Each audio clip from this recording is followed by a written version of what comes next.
எல்லாரும் பாருங்க, இந்த பிள்ளைங்க 3வது தெருவில் ஒரு டாக்கு குட்டி போட்டிருக்கு. இதோட 2வது தடவை குட்டி போட்டிருக்கு. ஃபஸ்ட்டு தடவை குட்டி போட்டது 2 தான் பொழைச்சிச்சு, பாக்கியெல்லாம் இறந்துருச்சு. அதுக்கப்புறம் இந்த குட்டி போட்டு எத்தனை மாதம்னு தெரியல. நான் ஒரு 2 நாளைக்கு முன்னாடி போய் பார்த்தேன். இது குழைச்சிக்கிட்டு என்கிட்ட ஒடியாந்துச்சு. நான் கூட விரட்டி விட்டுட்டு போனேன்.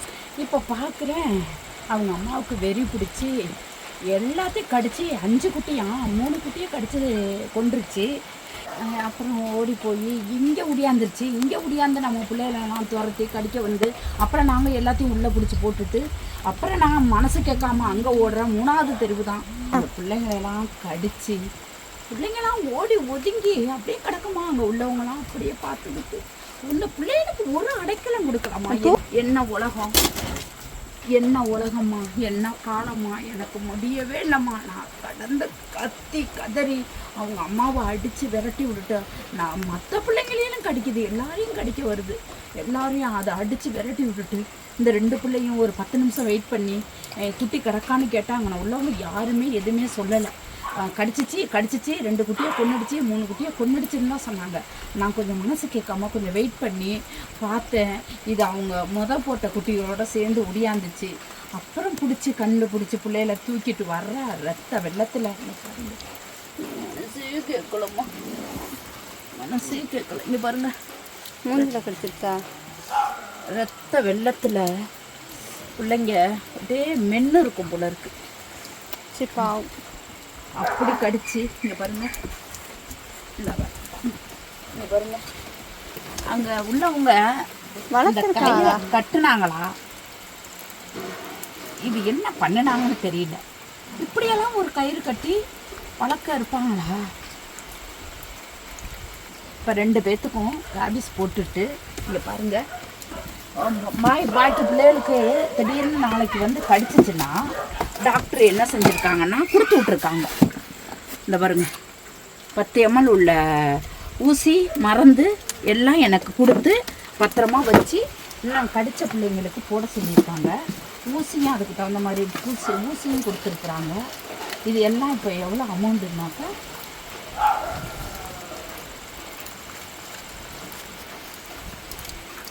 இந்த 3 ஊசியும் வாங்கிட்டு வந்தது 750.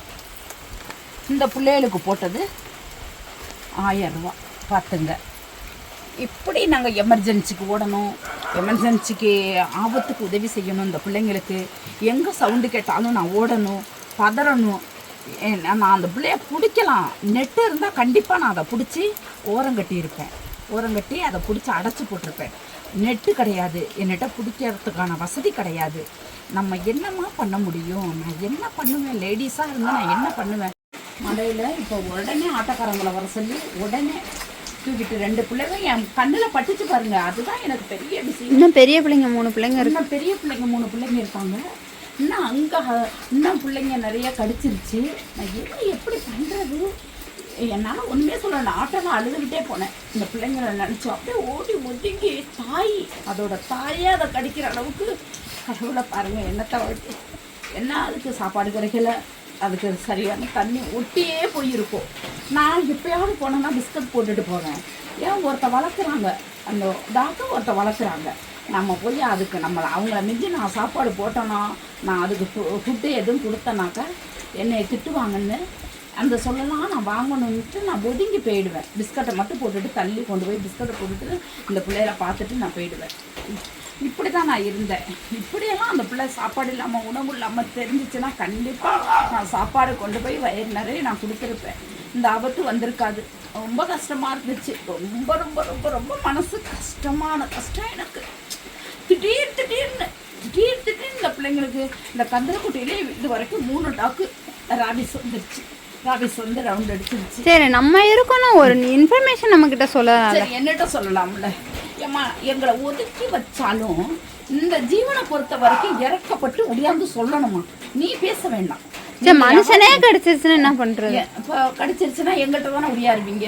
உங்க டாக்கு தான் கடிச்சிச்சுன்னு உடையாருவீங்கல்ல. அதே தெருவில் கிடக்கிற பிள்ளை தானே. என்னட்ட உடையாந்து ஒரு விஷயம் என்னட்ட சொல்லியிருந்தா நான் முன்கூட்டியே இந்த பிள்ளைங்க எல்லாத்தையும் நான் தூக்கிட்டு வந்திருப்பேன்ல. அது ஏதோ தெரியல கடிக்குதுங்க வந்து பாருங்கன்னு சொல்லலாங்க. இதெல்லாம் பெரிய தப்பே கிடையாது. இந்த உலகத்தில் நம்ம எதையுமே சத்தியம் கிடையாது. இந்த உலகத்தில் இந்த பூமி நமக்கு யாருக்கும் சொந்தம் கிடையாது. இந்த வானமும் நமக்கு யாருக்கும் சொந்தம் கிடையாது. இருக்கிற வரைக்கும் வாழ்ந்துட்டு போதான் போகிறோம். இதில் என்னங்க வம்பு சண்டை? நான் யார் வீட்டு டாக்காக இருந்தாலும் சாப்பாடு போட்டுருவேன். அவங்க சண்டைக்காரவங்களா இருக்கட்டும், எனக்கு வந்து இந்த எந்த ஒரு எதிர்பார்ப்புமே இல்லாமல் தான் நான் அந்த பிள்ளைங்களை நான் பாதுகாத்து வர்றேன். இந்த உலகத்தில் உள்ள அனைத்து ஜீவங்களும் நான் பாதுகாக்கணும்னு நான் அவ்வளோ மனசில் ஆசைகள் வளர்த்து வச்சுருக்கேன். ஆனால் என்னால் முடியலை. இப்படி மக்கள் வந்து அந்த இடத்துல இந்த குட்டியோடையாச்சும் அவங்க வீட்டுக்குள்ள கதவை திறந்து விட்டு உள்ளே விட்டு அதுகளை பாதுகாத்து இருந்திருக்கலாம். அதுவும் செய்யலை, அப்படியே விட்டுட்டாங்க. எல்லாம் கடிச்சு எல்லாம் அங்கே 2-3 கடிச்சு கொதறி போட்டிருக்கு. அதை காலையில் தான் நான் போய் இப்போ இருட்டு என்னால் தேட முடியல. நான் காலையில் போய் அதுகளையெல்லாம் பார்த்துட்டு இதுக்கு முன்னே அங்கே 2 பிள்ளைங்க கிடக்குறாங்க. அந்த பிள்ளைங்களுக்கு எப்படி ஏதுன்னு பார்த்துட்டு முடிஞ்சால் இந்த ராபிஸை போட்டு விட்றேன்.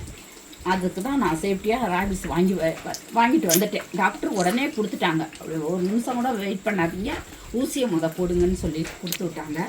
அதுவும் ரொம்ப நல்ல விஷயமா இருக்குது.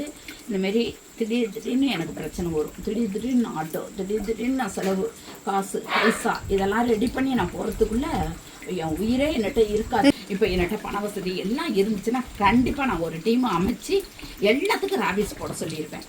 எல்லாத்துக்கும் இனப்பெருக்கத்தை குறைக்கிறதுக்கு வழிவகுத்துருவேன். எனக்கு காசு வசதி கிடையாது. ஒரு டீம் வந்தாலே இவ்வளோன்னு அமௌண்ட் கேட்குறாங்க.